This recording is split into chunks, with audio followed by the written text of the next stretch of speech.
Palakpakan muli ang ating Panginoon. Okay, pinakamalakas na po ba yan para sa ating Diyos na lumikha sa atin? Amen. God deserves our thanksgiving as well as our praises. Dahil tayo'y nilikha niya ayon sa kanyang wangis at may purpose siya na napaka-unique and napaka-significant sa ating mga buhay. Not just to save us, but to glorify His name sa pamagitan ng atin pong pagsamba, paglilingkod, pagsunod sa kalooban ng ating Panginoon. Sa oras na to, hilingin ko po kayo na ilabas nyo na po ang inyong mga Biblia, ang ating mga manual. Pwede bang itaas natin ang ating mga Bible? Ayan, okay. Okay. Sa'yo man yan o hindi, ang importante, meron po tayong hawak na salita ng Diyos, Biblia Today. Dahil kulang po kung makikinig lang tayo. Maganda din at required. Makabubuting magbabasa din po tayo ng salita ng ating Panginoon. May visual, tapos may hearing po tayo. And ang ating puso, buksan natin sa Panginoon sa pamamagitan ng pakikinig, pagbubulay ng kanyang banal na salita. Ang text po natin today ay sa Hebrews chapter 10, verse 1 to 10. Ito po ay continuity ng atin pong series of studies sa New Testament passages. Nasa Book of Hebrews na po tayo. Malapit na po tayo matapos sa epistles. Ang pinag-aaralan po natin until now ay ang mga sulat po ni Apostol Pablo sa mga iglesia. At ang Hebrews ay pinaniniwalaan din po na sinulat hindi man ni Apostol Pablo ay ni Dr. Luke. Pero ganun pa man, whoever ang sumulat po nito kasi wala pong malinaw na sinabing pangalan. But then, Book of Hebrews ay sulat, epistle. Yung po ang ibig sabihin ng epistle, sulat, letter. So sa chapter 10 po, verse 1 hanggang 10, bubulay po tayo ng mga katotohanang napaka-crucial at napaka-importante po sa ating mga buhay. Sa ating pananampalataya, sa ikaliligtas ng kaluluwa, at sa atin pong relationship sa ating Panginoon, most of all sa atin pong patuloy na pamumuhay sa biyaya at kalooban ng ating Panginoon. So kung nando na po kayo, chapter 10, pangunahan ko pong pagbasa sa Tagalog po muna, kung saan may segment title po ang atin pong passage today.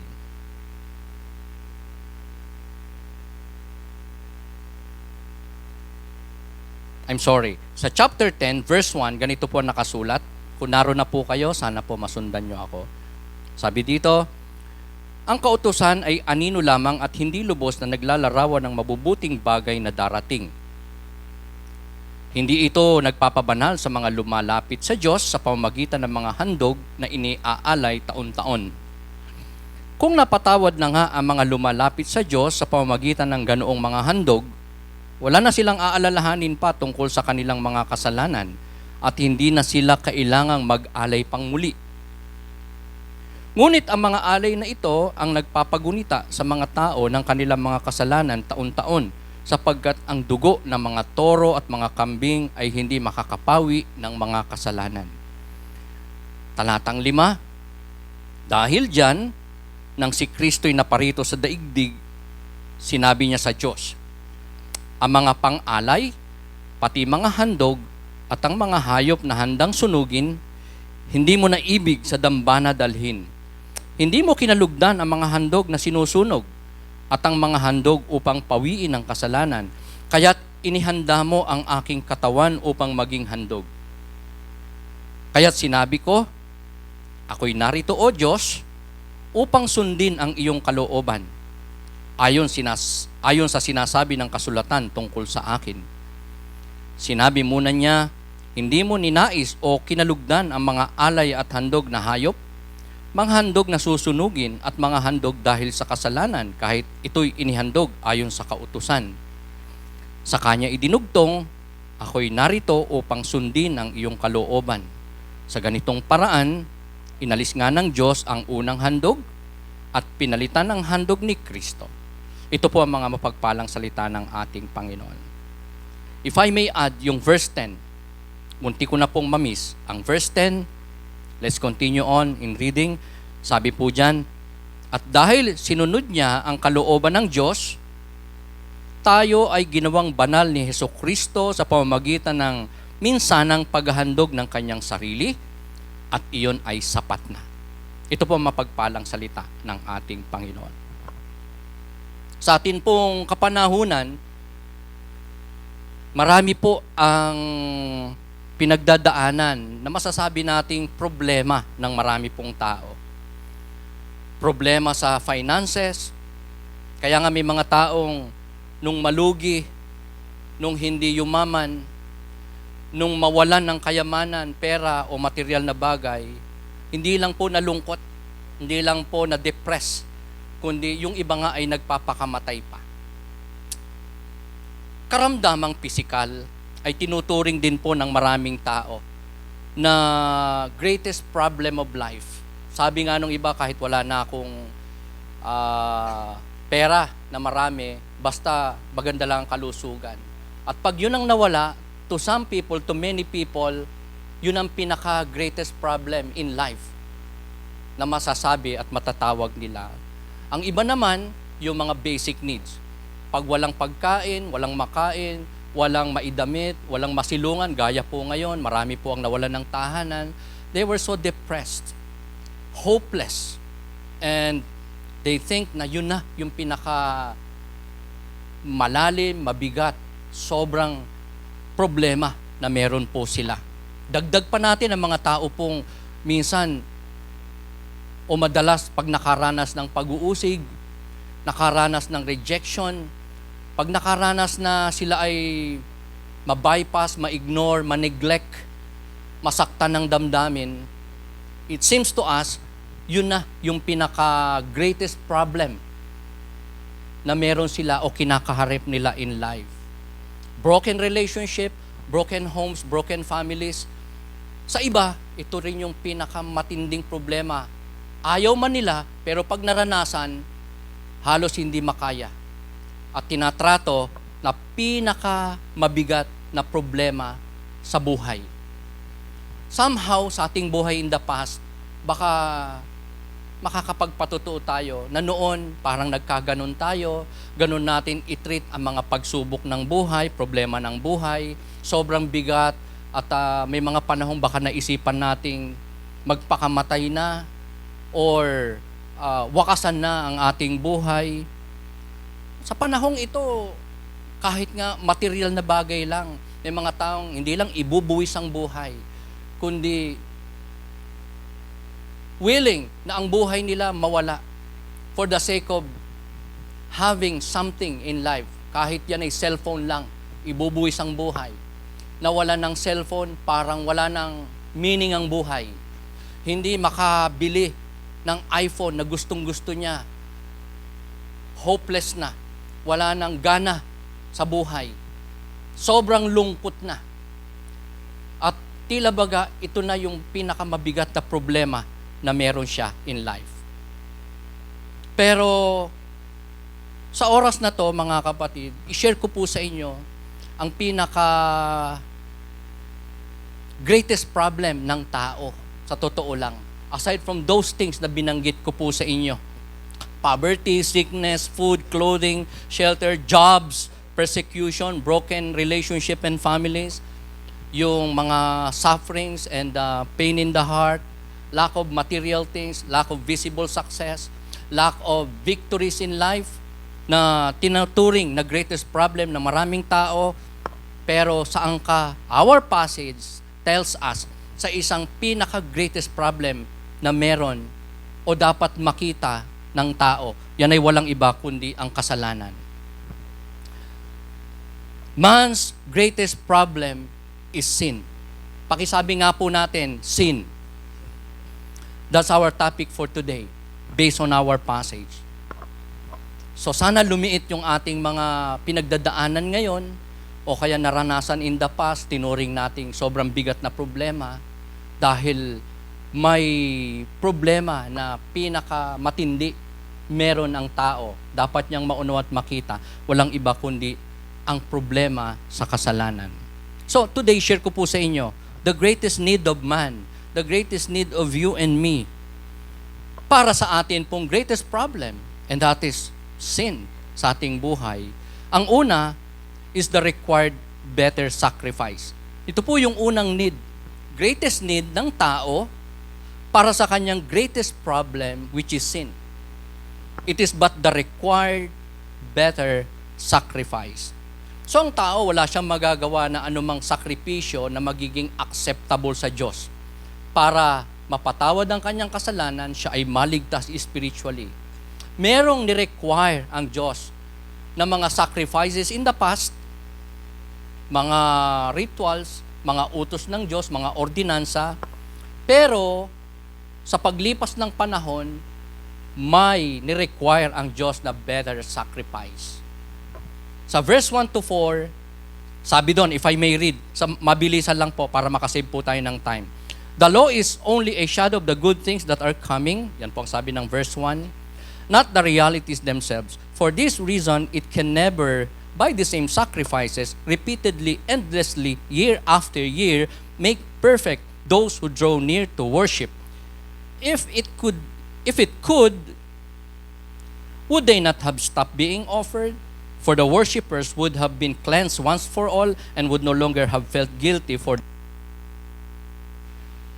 But those sacrifices are an annual reminder of sins because it is impossible for the blood of bulls and goats to take away sins.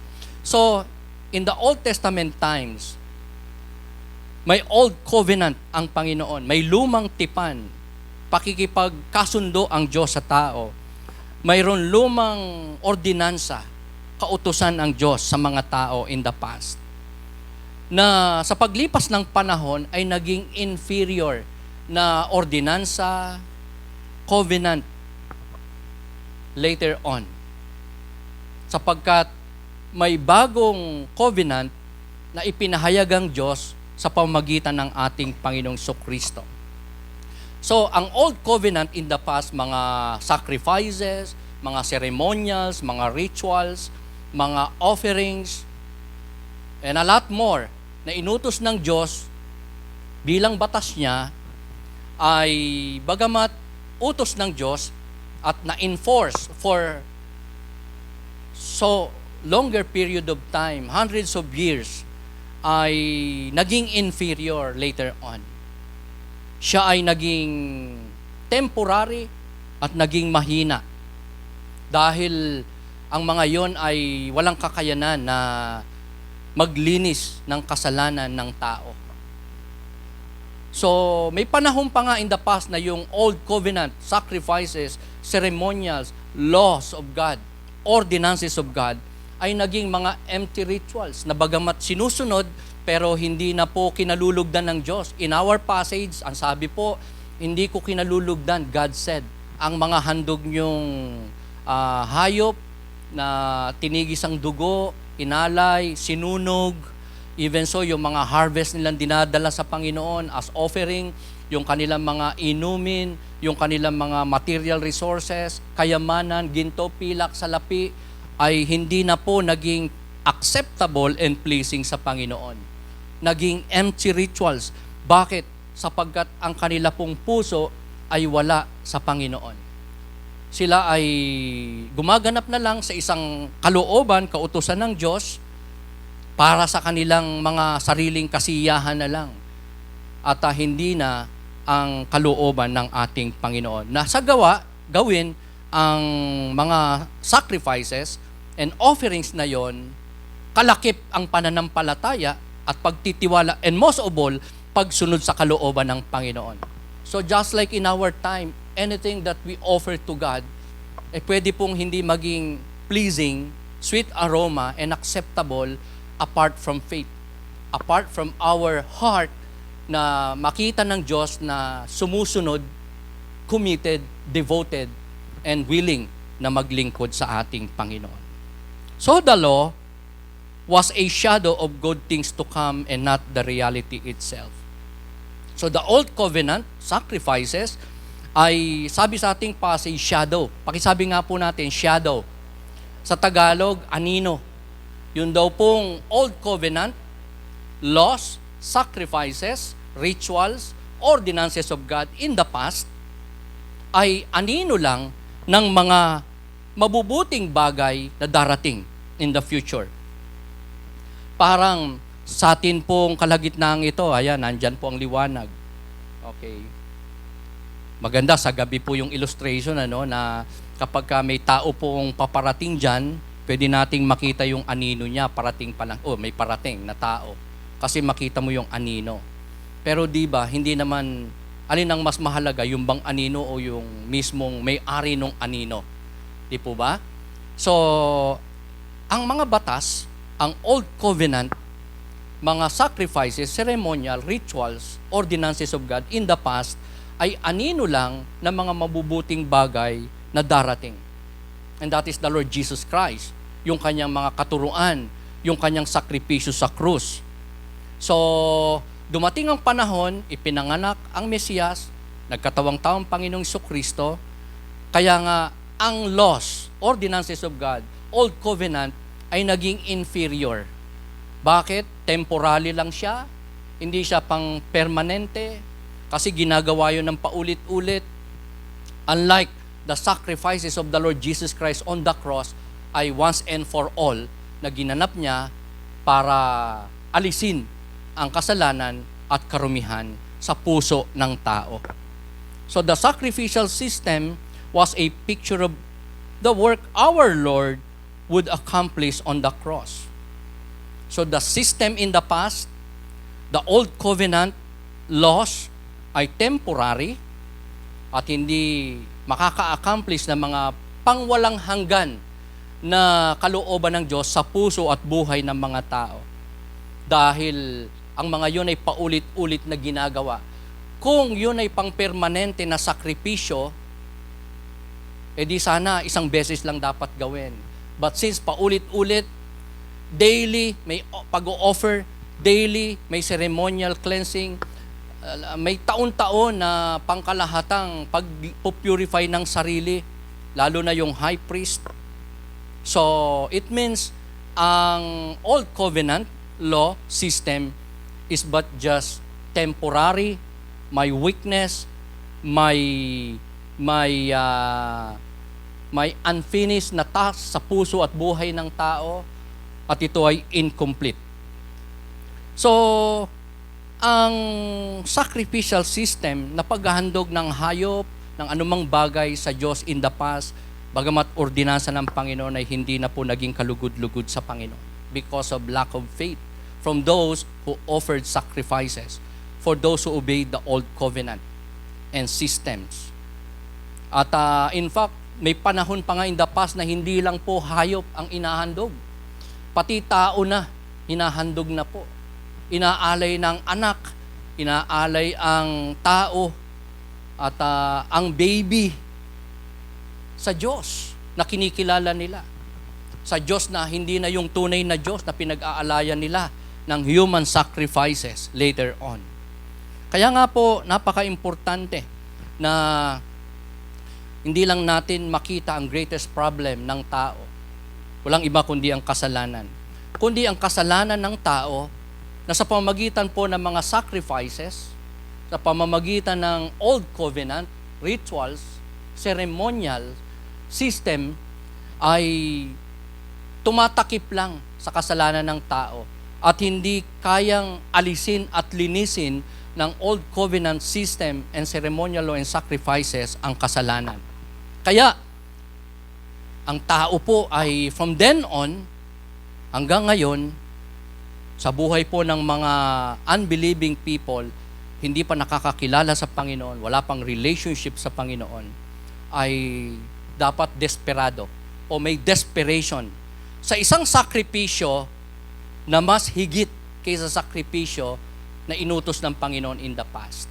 A better sacrifice, not with the blood of animals, na hindi nakapag-aalis ng kasalanan sa puso ng tao at hindi nakakapagbigay ng kompletong katubusan ng tao sa kasalanan. A better sacrifice. That is what God requires for people na may greatest problem in life aside from material things, worldly things, kailangan ng katawan, at yan ay walang iba kundi ang kasalanan. So the second, na greatest need ng tao para sa kanyang greatest problem, which is sin, is the provided better sacrifice. Pakisabi nga po natin, provided. Yung una po, the required better sacrifice.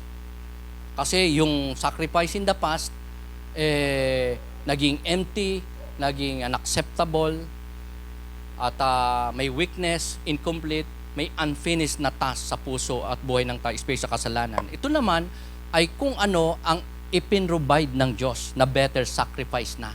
Kasi sa verse 5 to 9, ang sabi po dyan, if I may read sa English naman, sabi po doon, therefore, when Christ came into the world, He said, sacrifice and offering you did not desire, but a body you prepared for me. With burnt offerings and sin offerings, you were not pleased. Then I said, si Jesus po nagsasalita dito, here I am. It is written about me in the scroll. I have come to do your will, O God. First, He said, sacrifices and offerings, burnt offerings and sin offerings, you did not desire, nor were you pleased with them. Then He said, here I am. I have come to do your will. He sets aside the first to establish the second. Ito po ay ilang mga kapahayagan ng ating Panginoong Jesucristo nung siya po ay nagkatawang tao, nung siya narito pa sa lupa more than 2,000 years ago. Sinabi niya na hindi na po kayo, Ama, nalulugod sa mga handog, sa old covenant, sa old ritual systems na inyo pong inutos sa inyong bayan, sa inyong mga anak, sa inyong mga pinili, sa inyong mga hinirang. And ang nais nyo, Panginoon, ay isang sakripisyo na once and for all ay magiging kaganapan ng mga batas, ng mga kautusan para sa inyong dakilang plano sa buhay ng tao. And here I am, Jesus said. So, God provided the better sacrifice. And that's the Lord Jesus Christ. Pwede ba natin palakpakan ang Panginoon Jesucristo? Sa ating pong panahon, di ba, marami pa po ang nag-aalay, naghahandog, re-rituals. May mga sistema pang sinusunod. Sa Israel, mga kapatid, bayan po yan, bansa na Diyos, na pinili ng Diyos. Pero majority of them ay nasa old covenant pa rin hanggang ngayon. Sa ating bansa, it's the same. Marami pong samahan, grupo, relihiyon, mga tao ang nandyan pa po sa ganyang paniniwala na sa pamamagitan ng mga sacrifices, offerings, nagiging banal sila sa harapan ng Diyos. Kaya nga po, may mga yumayaman na pastor o simbahan because they taught the people of God na kapag ka sila ay nagbigay ng malaki sa Panginoon, sila ay merong lugar sa langit. Nung isang araw, nabasa ko po ang isang simbahan na nagbebenta po ng mga titulo ng lupa at hindi po yun dito sa mundo, ha? Titulo ng lupa sa langit. A pastor sells a title, land titles to the congregation. $100 per square meter. Sino po gustong bumili? Siguradong merong karaw lupa sa langit. May matitirhan ka sa langit. Bibigyan ka ng certificate. As you pay $100 per square meter, sigurado meron ka ng lupa sa langit. So sa pamagitan ng pera, pagbabayad, pagsunod sa mga utos o sakripisyo, they thought na yun ay makapagliligtas ng kaluluwa, paraan para makapasok sa langit, makasama ang Diyos magpakailan-kailan paman. Pero sinasabi ng banal na kasulatan, Psalms 40 verse 6 to 8, ang ibinigay ng Diyos, isinupply ng Diyos, pinrovide ng Diyos na better sacrifice instead of bulls, goats, harvest, material things, wealth na iaalay ng tao sa Diyos ay walang iba kundi ang Panginoong Hesukristo. The provided better sacrifice.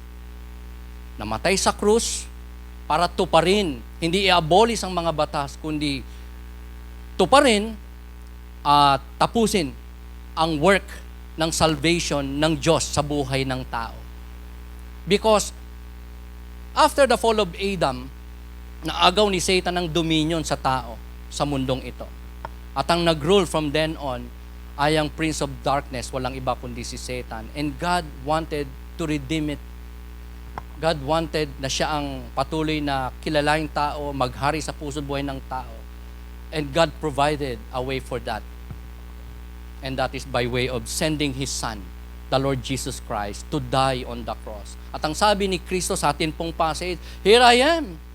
I am willing to be the sacrifice, to be the once and for all na sacrifice.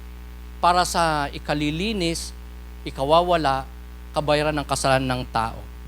So Jesus is the fulfillment of the old covenant sacrifices. Sabi nga kanina sa ating passage, shadow, anino, yung pong pagpapatay ng hayop, pagtitigis ng dugo, paghahandog sa altar, ay anino lang ng mangyayari in the future. Yung pagparito ng Panginoong Jesucristo, and most of all, ultimately, yung pag-aalay niya ng kanyang buhay sa krus para ihandog bilang kabayaran sa kasalanan ng mga tao. Ang hatid lang ng animal sacrifices is but just covering of their sins. So mga tao, as they offered animals, natatakpan lang yung kanilang kasalanan. Pero yung kasalanang nakumit nila nasa puso, nasa kalooban, kita ng Diyos, nasa harapan ng Diyos, hindi po nawawala. But by the sacrifice of the Lamb of God, no other than the Lord Jesus Christ, Jesus' sacrifice took away that sin. Kaya kung ikaw nanampalataya na kay Kristo, kung ikaw mananampalataya kay Kristo bilang Panginoon mo, tagapagligtas, manunubos mo, yung kasalanang daladala mo, nasa puso mo, na commit mo, yung karumihan ay aalisin. Hindi lang tatakpan, hindi lang matatakpan, hindi lang mako-cover up, kundi aalisin ng Diyos. Kaya nga tinginan ng Diyos sa mga nananampalataya kay Kristo, kung mananampalataya ka kay Kristo bilang Panginoong tagapagligtas, sa harapan ni Lord, ang tingin niya sa iyo'y dalisay, malinis, banal, walang dungis, spotless, blameless. Sabi mo sa katabi mo, ang linis-linis mo na. Kung ikaw ay mananampalataya ng Panginoon Jesucristo. Because the sacrifice of the Lord Jesus Christ took away the sins of the people. Yung animal sacrifices, hindi nakapag-aalis ng kasalanan sa puso.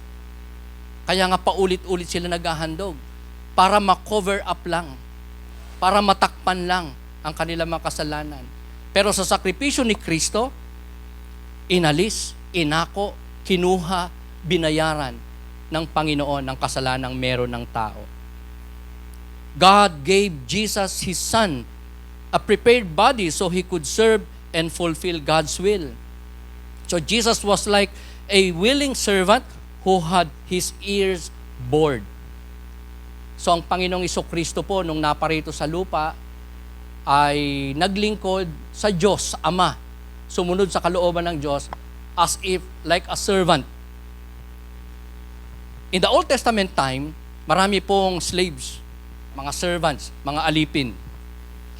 At may mga masters ang mga alipin na may gininto ang puso, mahabagin, lalo na kapag sila ay believer ng Diyos and mahal nila yung kanilang slave at naging mabuti ang slave niya sa kanila, naglingkod ng maayos.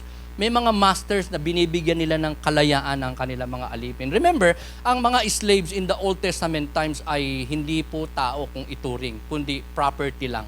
Kaya nga, pag may master na bumili ng alipin, kahit ano gawin niya sa alipin na yan, walang pwede siyang maging question, wala siyang karapatang anuman bilang tao, kasi siya ay binili, siya ay pag-aari ng kanyang master. Kahit nga patayin, saktan, huwag pakainin, kahit anong gawin ng master, hindi siya pwedeng magreklamo, wala siyang karapatan dahil siya ay pag-aari lang, binili kasi, pag-aari kasi. Pero may mga masters na dahil sa kagandahang loob nila, pananampalataya o favor na gusto nila maibigay sa alipin nila, binibigyan nila ng kalayaan ang kanilang alipin. Pero may mga alipin na ayaw umalis sa pundya ng kanilang master. Karamihan, pag sinabihan ng master na okay, mula ngayon, binibigyan na kita ng kalayaan. para magawa mo ang lahat ng gusto mo, makabalik ka sa bayan mo, sa pamilya mo, sa bansa mo, maging malaya kang tao, I give you your freedom. So, lumalayas po yon. Salamat po. At yun ay masayang-masaya. Di ba? Kasi hindi na siya magpapagal, magsasakripisyo, magpapaalipin, magagawa na niyang gusto. At siya na isang malaya. May certificate ng kanyang kalayaan. Pero may mga servant po, ang mga masters na ayaw pong umalis. Mas pinipili nilang maglingkod sa kanilang master habang buhay kaysa maging malaya. Bakit? Dahil po nagkaroon sila ng magandang relationship ng kanyang master. Dahil alam niya na mas magandang manatili sa piling ng kanyang master kaysa sa maging malaya, pumunta kung saan-saan, gawin ko anong gusto. Nakikita niya na ang patuloy na maglingkod sa kanyang master ay mas masaya at meaningful at mas magiging paborable sa kanyang buhay. Same is true with the Lord Jesus Christ. Sumunod siya at naglingkod sa kalooban ng Ama. Inalay niya ang kanyang buhay. Inoffer niya ang kanyang sarili sa krus para alisin, bayaran, linisin sa kasalanan ang tao. Ang sino mang sa Panginoon ay mananampalataya.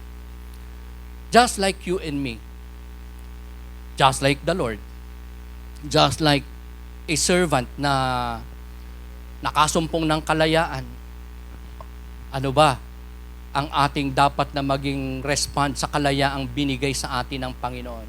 Nung tayo'y makakilala sa Panginoon, manampalataya, tayo lumaya sa kasalanan. Are we going to abuse that freedom? Are we going to be careless? Are we going to be parang medyo susulpot, lilitaw?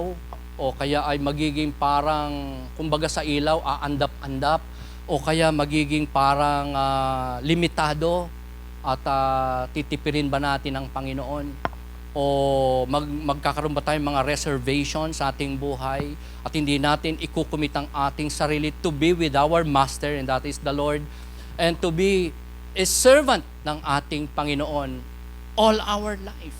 Na wala na tayong ibang pupuntahang lugar, tao, sitwasyon, kaganapan, o mga iba't ibang mga activities in life other than the presence of God, the will of God, na alam nating bukal ng pagpapala, kalooban ng Diyos, at isang kasiyasiya na kalalagayan sa buhay na ito. Ang manatili na naglilingkod, nagsiserve, servant ng ating kataas-taasang Diyos. Sabi mo nga sa katabi mo, willing ka ba maging servant ng Panginoon? Hanggang wakas. Kasi meron po, nag-commit, maglilingkod po ako sa inyo, Lord. Pero, wag nyo lang po itong papahintulutan sa aking buhay. Wag lang po itong mawawala sa akin. Kaya nga marami yung nagsabi, I surrender all. I will serve you, Lord. Nung manampalataya at makakilala. Pero, nung nalugi ang negosyo, wala na. Diba? Hindi na naglingkod kay Lord. Nung mawalan ng jowa, mahal sa buhay, kasama na nang nawala, siya na nawala na din. Meaning, mga kapatid, ang paglilingkod sa Panginoon ay isang commitment na dapat nating makita, commitment to serve our Master just like the Lord Jesus Christ na nag-serve sa Ama.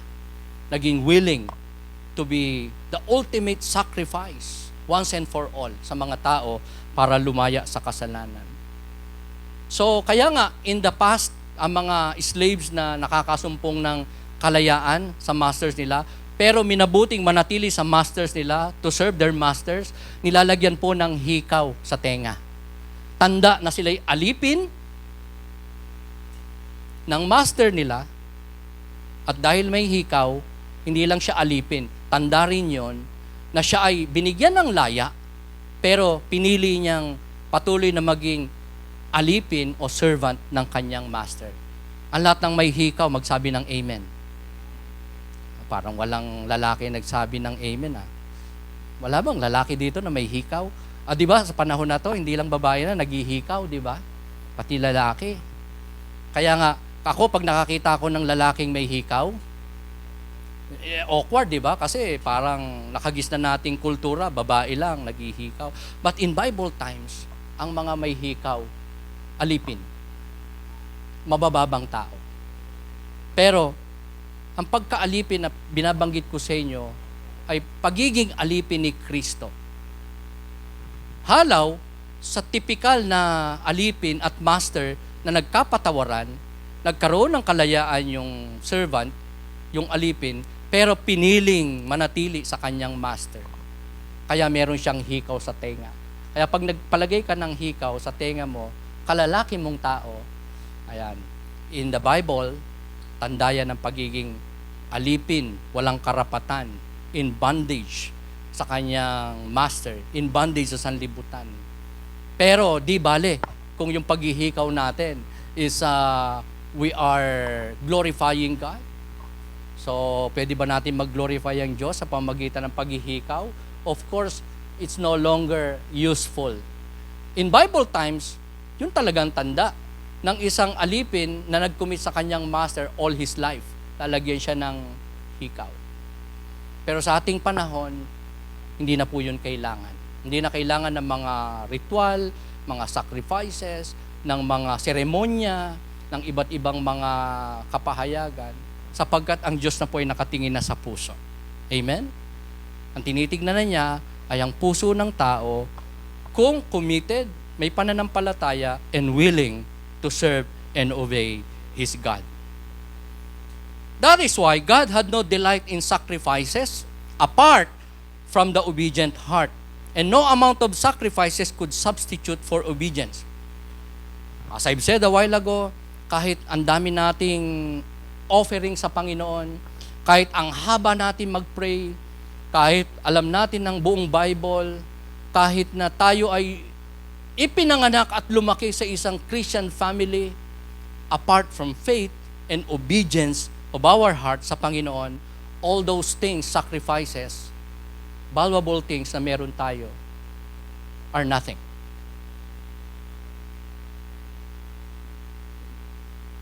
Naparito ang Panginoong Jesucristo para tubarin ang kalooban ng Ama. And the new covenant ay walang iba kundi si Kristo at ang kanyang ginawa nung siya po ay naririto sa lupa. At ang new covenant na to sa pamagitan ni Kristo at ng kanyang tinuro, ng kanyang mga ginawa, ng kanyang sakripisyo sa krus, ay nag-replace sa old covenant. Kaya nga, tayo po ay wala po tayong ginagawa na anumang paghahandog ng hayop. Hindi na tayo nagpapatay ng manok pagkapapagawa ka ng bahay. Hindi na tayo nag-o-offering ng masasarap na pagkain o kandila sa mga yumao because we believe. Diba? Nandun na sila sa bosom ni Lord. O kaya nandun na sa kabilang lugar ang walang hanggang kaparusahan kung sila ay hindi na nampalataya kay Kristo. Hindi po tayo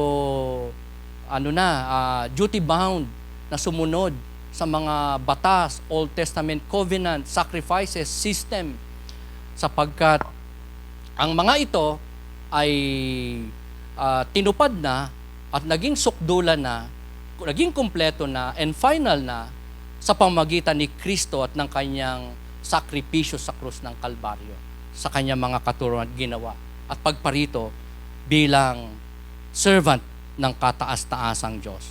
So, this will is the new covenant that has replaced the old covenant. Nakakalungkot kasi maraming tao, not just in Israel, but in our country, in many parts of the world, andyan pa po ang kanila pong faith. Sa pagsunod sa mga batas, sa mga ceremonials, sa mga rituals, sa mga systems, believing na yon ang lumilinis sa kanila sa pagkakasa. No wonder, hindi na po nila na-recognize si Jesus Christ. They don't even believe na si Kristo ay Diyos na nagkatawang tao. Buti nga yung iba, propeta, pantingnan. Pero yung iba, tao lang talaga si Jesus Christ. Hindi na po nila narating yung new covenant. Nanatili po sila dun sa old covenant. Hindi nila sumpungan ang kalayaan ng tao, ng puso, sa kasalanan. Kasalanang inalis ni Kristo nung siya po ay namatay sa krus ng Kalbaryo. Meron siyang in-establish nung siya po ay narito sa lupa the New Covenant. Kaya nga po tayo ay Christ-centered church. Ang atin pong sinasamba, kinikilala bilang tagapagligtas ay walang iba kundi si Jesus Christ. And we also believe na si Kristo nagmula sa Ama, sinugo ng Ama, sinunod niyang kalooban ng Ama, namatay sa krus, pero after 3 days, nabuhay siyang maguli at umakyat muli sa langit, lumuklok sa trono ng Diyos at siya po ay naghahari at maghahari magpakailan-kailan paman. Naroon siya sa langit at patuloy na gumaganap sa isang ministeryo bilang great high priest na nagliligtas siya ng mga tao. Nililigtas niya, hinahanap niya ang kanyang mga nawawalang tupa. Ang mga taong sa kanya maglalagak ng pananampalataya at pag naging mananampalataya niya, kanya silang ipinapanalangin, nagiging advocate siya ng tao sa Diyos Ama. Siya'y nandun sa langit, nag-i-intercede, nagmi-minister sa lahat ng tao na kanyang inililigtas, man din sa lahat ng mga ligtas na because of faith in the Lord Jesus Christ. Kaya nga po, tayo ay napaka-blessed kung tayo po'y nanampalataya sa Panginoon Jesucristo. Dahil ang Diyos ay hindi nawawala ang paningin sa atin. Tayo po ay mahal na mahal ng ating Panginoon. Pinangangalagaan, kinukupkup, sinusupply ng pangangailangan. The last but not the least, the greatest need ng tao concerning his greatest problem in life, which is sin, is the efficient, better sacrifice. The efficient, better sacrifice. Ang sabi po dyan sa verse 10, isang verse lang po, sabi doon, and by that will, yung new covenant, yung pagparito ni Kristo, yung kanyang turo, yung kanyang sakripisyo sa krus, yun po yung will of God. New covenant, sabi dyan, and by that will, we have been made holy through the sacrifice of the body of Jesus Christ once and for all. Kaya nga, nung mamatay si Kristo sa krus, ang tao, wala na pong pwede pang gawin o idagdag kay Kristo para maligtas ang kaluluwa. Kompleto na. Kaya kapag tayo, ikaw, nanampalataya kay Kristo bilang tagapagligtas mo, wala ka nang pwede pang gawin na para makumpleto ang kaligtasan mo. Kasi ganyan po ang paniniwala maraming tao ngayon. Faith kay Jesus plus good work. Kailangan meron kang gawin.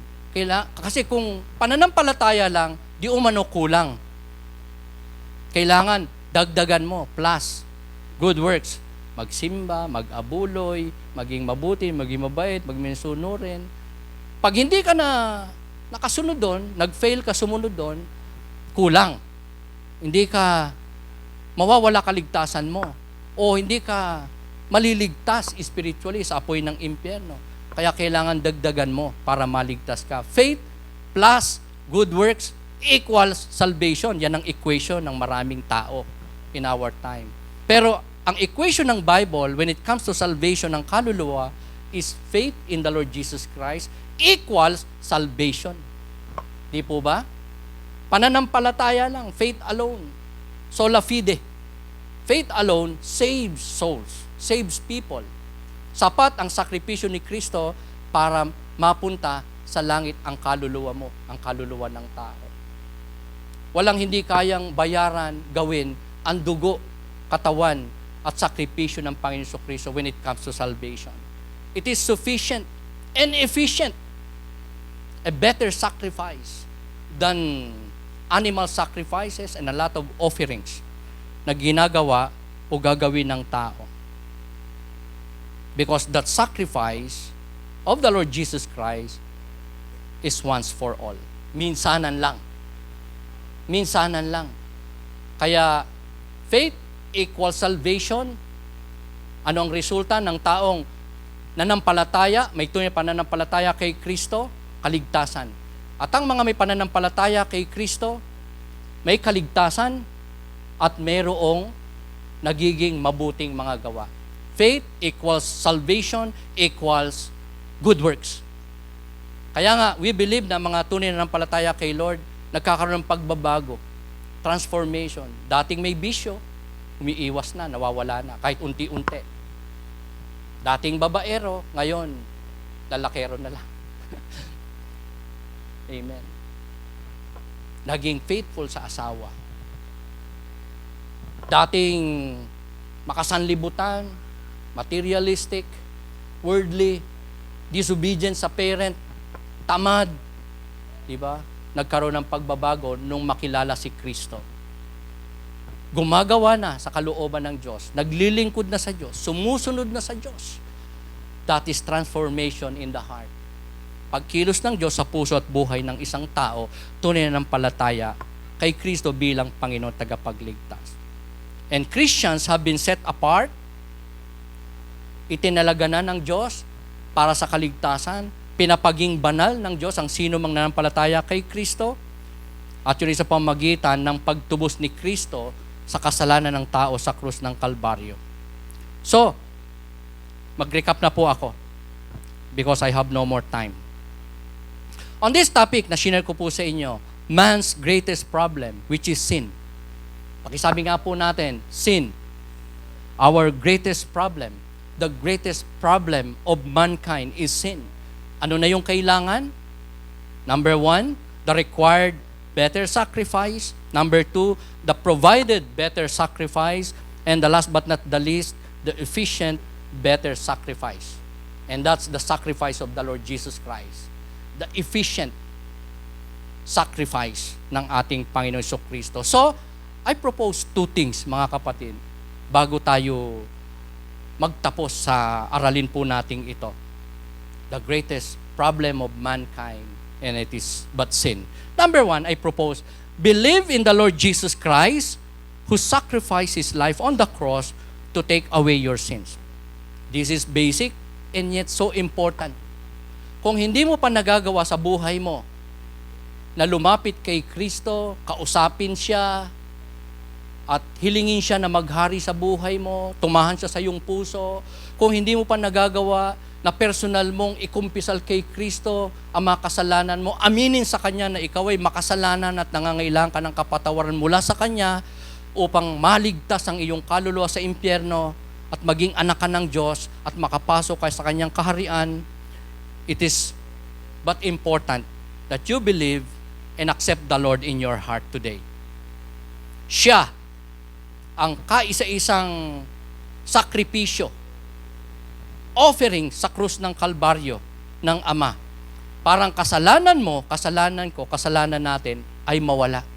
Hindi makulapulan lang ng kung anumang covering, hindi matakpan lang, kundi mapawi. Kaya nga po, ang sabi ng Scripture, nung mapako si Kristo sa krus, napako na rin po doon kasama ang ating mga kasalanan. Kaya ikaw, tayo, sa paningin ng Diyos, kung meron tayo talagang relationship with the Lord Jesus Christ, may tunay tayong pananampalataya, tayo po ay banal. Sabi mo sa katabi mo, banal ka. Bagamat hindi halata. Ano po? Hindi halata sa atin no? Parang hindi masyadong obvious minsan. Kasi minsan malungkot tayo, seryoso tayo, di ba? Hindi tayo makangiti. Minsan salubong pa yung kilay natin na para bang galit tayo, di ba? Pero kung tunay na may pananampalataya ka kay Kristo as your Lord and Savior, wala ka ng kasalanan. Tinanggal na ni Lord ang kasalanan mo. Past, present, and future sins mo, bayad na, inalis na. Kinuha na ng ating Panginoon Jesucristo. Kasama na niyang napako sa krus. Kaya nga ang tingin ng Diyos sa atin, sa mga mananampalataya ay holy, pure, blameless, spotless, acceptable and worthy sa langit na ipinangako ng Diyos sa lahat ng sa Kanya ay mananampalataya. So kung gusto nating luminis sa ating mga karumihan brought about by our sins and the sins itself na nasa atin ay mawala, alisin, we must believe in the Lord Jesus Christ as our Lord and Savior.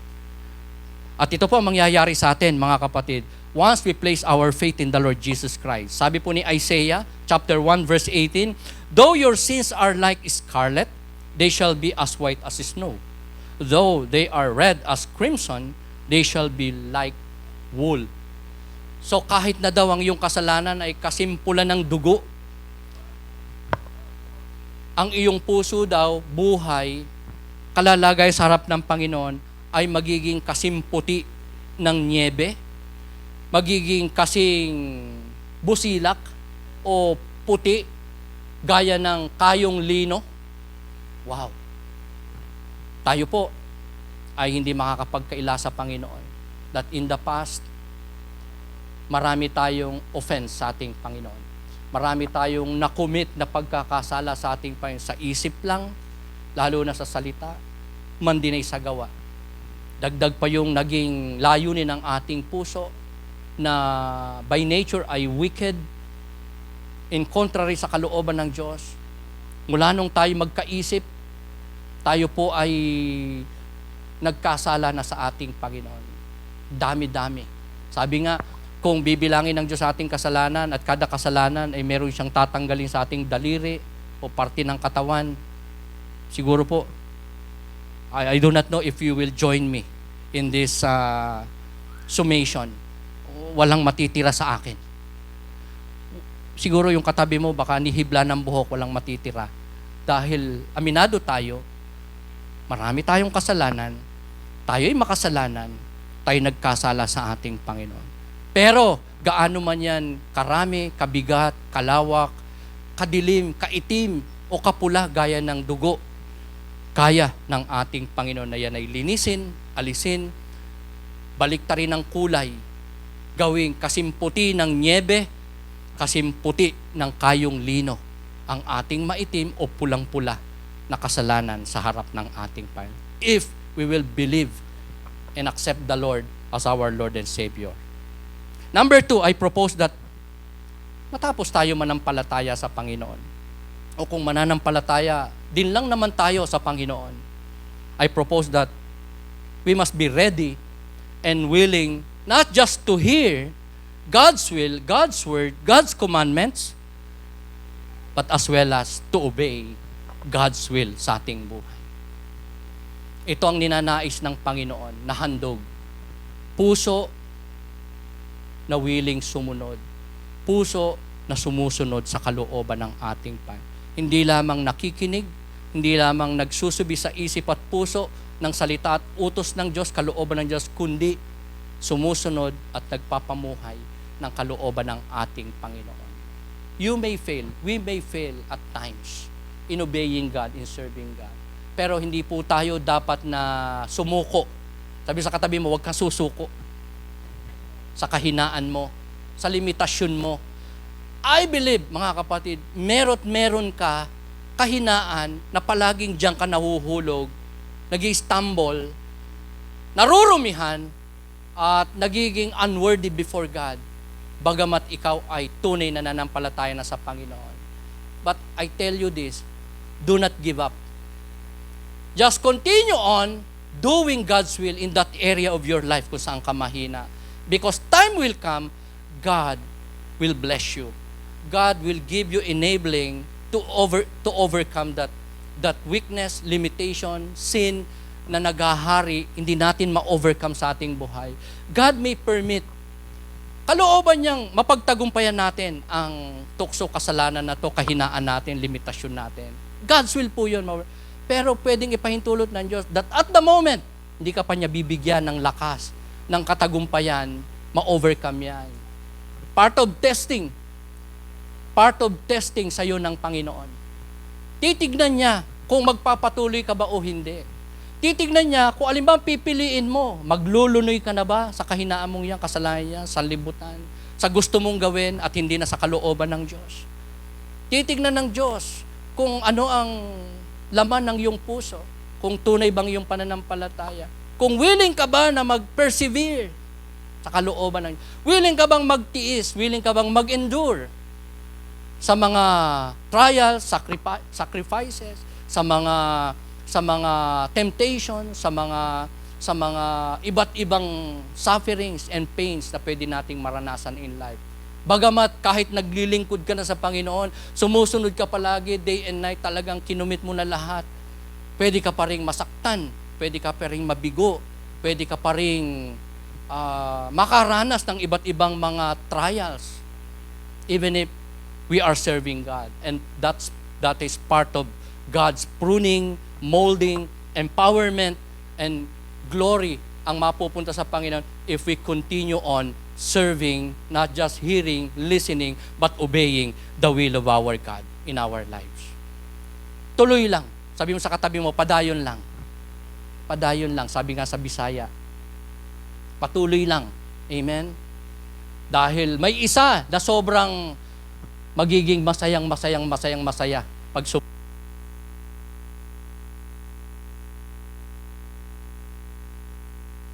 tutuwa kapag tayo po ay sumurrender. Tayo tumigil pag hindi ka na nagsimba, hindi ka na nagpray, hindi ka nagbasa ng Bible, hindi ka na humayo, hindi ka na nag-witness, hindi ka na nag-share, hindi ka na nag-offering sa Panginoon ng may pananampalataya. Pati tenga ng dyablo pumapalakpak. Yes, tagumpay ako. At hindi na po naluluwalhati ang Panginoon. But if we continue on, not just listening, hearing, but obeying God's will, God is glorified at ang kapalit ay pagpapala. Sabi mo sa katabi mo, may pagpapala ka kay Lord dahil nagsimba ka ngayon. Lalo na kung ang puso natin, talagang lalo nating nilalapit sa Panginoon.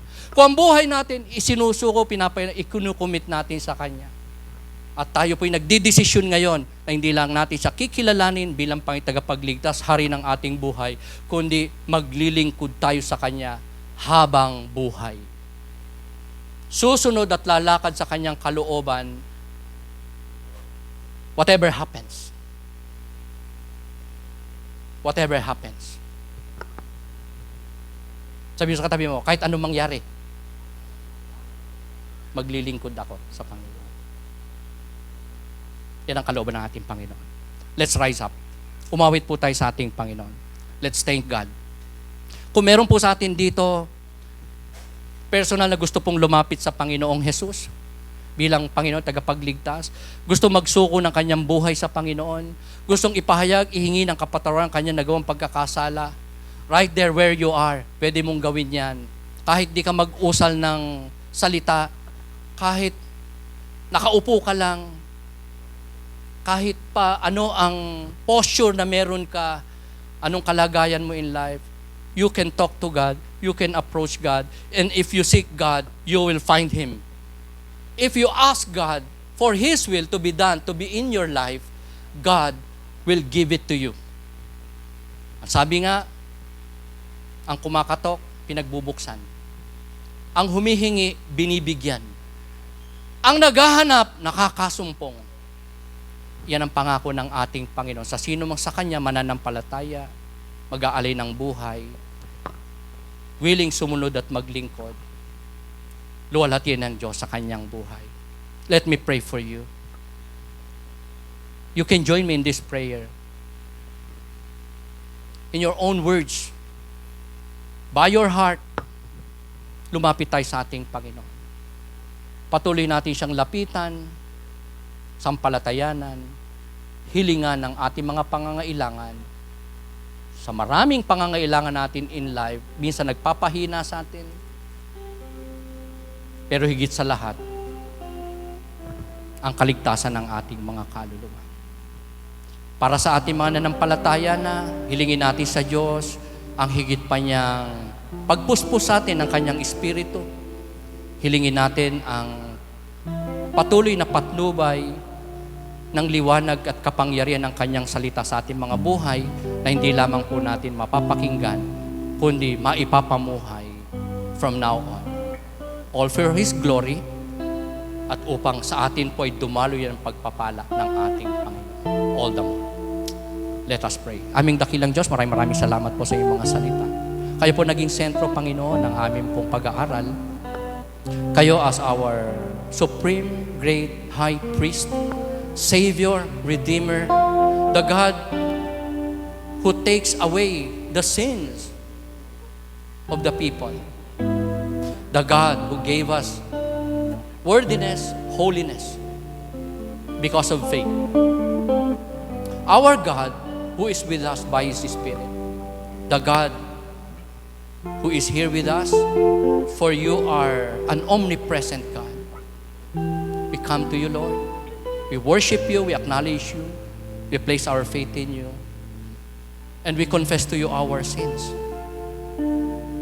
We ask of your forgiveness and continue to reign in our lives. Continue to mold us by your word. Continue to remind us, Lord, your will, your commandments, according to your word, by the power of your Spirit. Makonvict kami sa mga kasalanan. Hindi kami makapaglunoy sa kasalanan. Sa biyaya po ninyo at kapangyarihan, makaya po naming i-overcome ang mga pagsubok, tukso, at mga pagkilos ng dyablo sa aming pong mga buhay. At ang aming pong maunawaan, magawa at masunod ay ang kalooban po ninyo, so you may be glorified. We commit to you our lives, Lord. Galing sa inyo ito, patuloy niyo pong pagpalain, and most of all, gamitin all for your glory. Narito po ang inyong mga anak, mga lingkod, Panginoon. Salamat sa kanilang mga buhay. Nagpapamuhay ng inyong salita. May buhay na pananampalatayang nagliligtas. Salamat po sa kanilang mga sacrifices na sweet aroma sa inyong harapan. Being done in faith and for your glory. Continue to reward them, O God. Ipinapanalangin ko din po ang mga bisita namin today. Salamat sa kanila pong pagparito, sa kanila pong pagpapaunlak, hindi sa amin pong paanyaya, kundi sa inyo pong invitation sa kanila to have you in their hearts and lives, to be their God, Savior, Redeemer, Deliverer, and Blesser in this life. We pray, O Lord, padaluyin niyo po ang inyong masaganang biyaya sa kanilang mga buhay, kaligtasan ng kaluluwa, transformation ng puso, paglago sa pananampalataya, at kakayanang sumunod sa inyo pong kalooban from now on. And this is all for your glory. Salamat po aming dakilang Diyos. We claim by faith your goodness, your kindness, your answers sa aming mga prayers, sa inyo pong pasensya, kapatawaran, at pagmamahal na hindi po nauubos, at sa inyo pong habag at biyaya na ipinangakong sasaamin sapagkat kami nananampalataya sa inyo. Aming dakilang Diyos, salamat po. We commit to you everything with faith, humility, dependence, and thanksgiving. In the name of the Father, and of the Son, and of the Holy Spirit, this is our corporate prayer, our Most High God, our great High Priest, our Redeemer and Deliverer. In Jesus' name we pray. Amen, amen, and amen. Let's sing for the Lord. Palakpakan po natin ating Panginoon.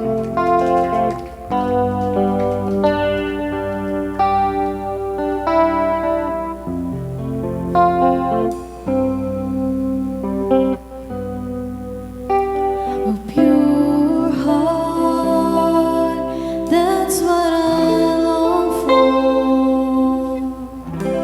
A heart that follows hard after thee. A pure heart, that's what I long for. A heart that follows hard after thee. A heart that hides your word so that sin will not come in. A heart that's undivided, but one you rule and reign. A heart that beats compassion, that pleases you, my Lord. A sweet aroma of worship, that rises to your throne.